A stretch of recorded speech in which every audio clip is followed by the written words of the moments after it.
Question Amit भैया। भैया, विंध्य प्रदेश की मांग एक बार फिर उठी है दोबारा सिरे से कोरोना काल खत्म होने के बाद। क्या लगता है कि विंध्य प्रदेश को लेकर कितने जिले भी आपके साथ हैं? विंध्य प्रदेश की मांग आज से नहीं, बहुत दिनों पहले से चालू है और ये मांग लगातार चलती आ रही है। 2 साल से कोरोना कहीं न कहीं घातक बने हुए जो रोके हुए है। कोरोना का दौर जाएगा, ये मांग बड़ी तेज से उठेगी। जैसे हमारे तमाम वरिष्ठ लोग बोलते भी हैं कि अब ये नेताओं का आंदोलन है, जन आंदोलन नहीं है। तो मैं विश्वास दिलाता हूँ, कोरोना को जाने दीजिए, 2-4 माह काम करने का मौका मिलने दीजिए। ये जन आंदोलन बनेगा, जन भावनाओं का आंदोलन बनेगा, जनता की मांग का आंदोलन बनेगा, ये जरूरत का आंदोलन बनेगा। ये विंध्य की जरूरत है, विंध्य का विकास नहीं हुआ, विंध्य की उपेक्षा हुई है, विंध्य के साथ धोखा छल कपट सब कुछ हुआ है। विलय करने में जिन शर्तों में विलय किया गया उन शर्तों का पालन नहीं किया गया। हम तो फिर बोलते हैं उन शर्तों का भी पालन कर लिया जाए। और जब अटल जी के सपनों पर आधारित कई स्टेट बना दिए गए तो हमारा विंध्य का पुनर्निर्माण कर दिया जाए।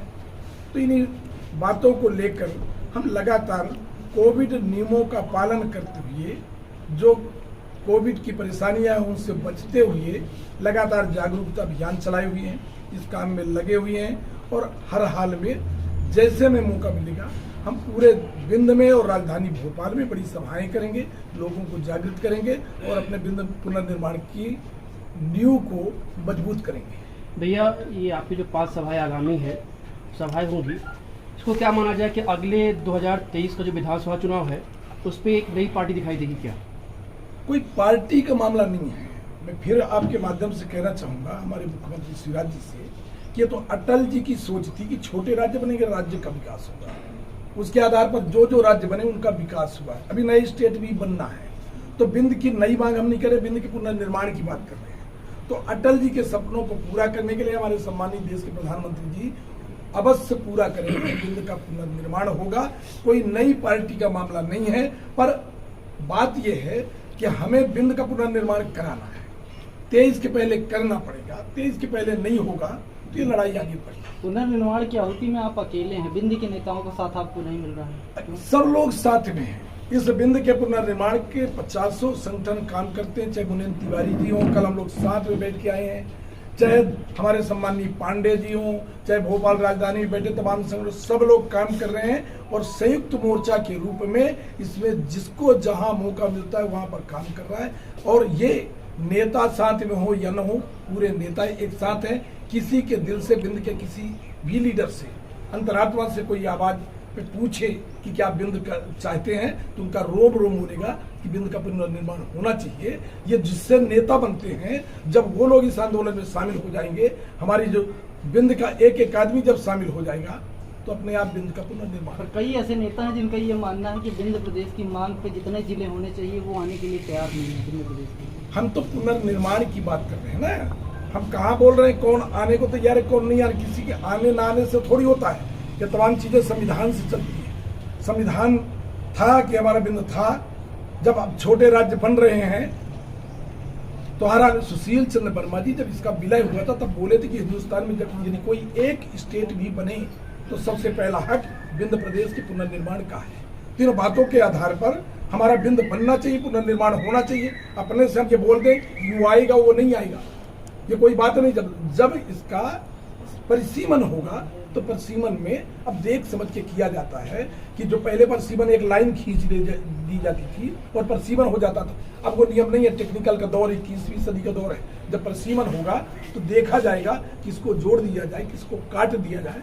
हम तो तकनीकी रूप में, संवैधानिक रूप में सिर्फ एक बात बोलेंगे कि हम पुनर्निर्माण की बात करें। अगर विंध्य प्रदेश बनता है तो विंध्य प्रदेश के उत्थान के लिए पहला कदम क्या होगा?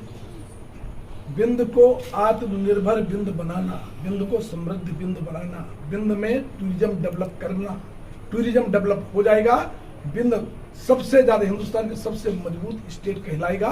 और हमारा जो युवा वर्ग है ना, हम खेती बाड़ी जमीन वमीन बेच के जो पढ़ाते हैं और बैंक का लोन लेके पढ़ाते हैं और भटकता भागता युवा, यदि विंध्य का पुनर्निर्माण हो जाए तो कम से कम 1 लाख युवा को इसी विंध्य में नौकरी मिलेगी, सरकारी नौकरी। हमारा जो विंध्य का एक एक आदमी पूरे हिंदुस्तान में, हम लोग कोरोना के पिछले दौर में देखे पहली लहर में कि एक एक आदमी हमारा बिंद का हिंदुस्तान के कोने कोने में पेट पालने के लिए भटकता भागता था।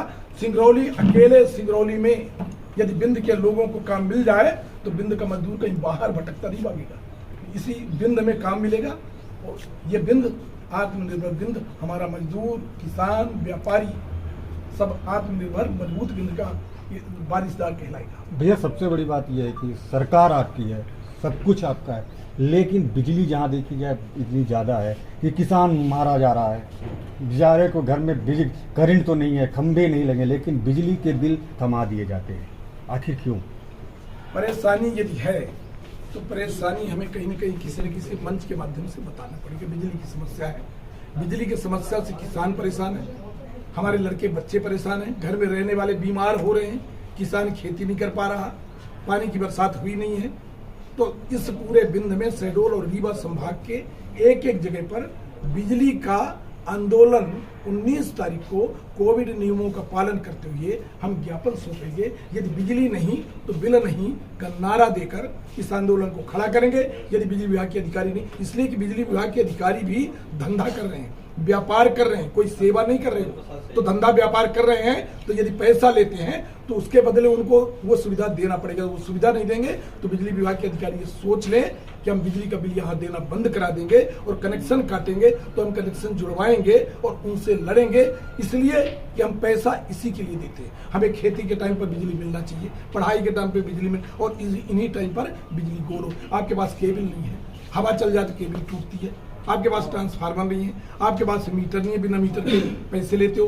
बिजली का जो मीटर है, जब कनेक्शन किया जाता तो मीटर का पैसा आदमी देता है, और इसके बाद जब बिल आता है तो मीटर किराया लिखा रहता है। बिजली का मीटर, बिजली का बिल जो है एक रहस्यमय बना हुआ है 10 कॉलम में, बिजली विभाग के अधिकारी नहीं जानते। तो इन जो गड़बड़ियां हैं इनको सुधार करना पड़ेगा, अन्यथा ये आंदोलन बड़ा खतरनाक ढंग से लड़ेंगे और बिजली विभाग को सुधारने का काम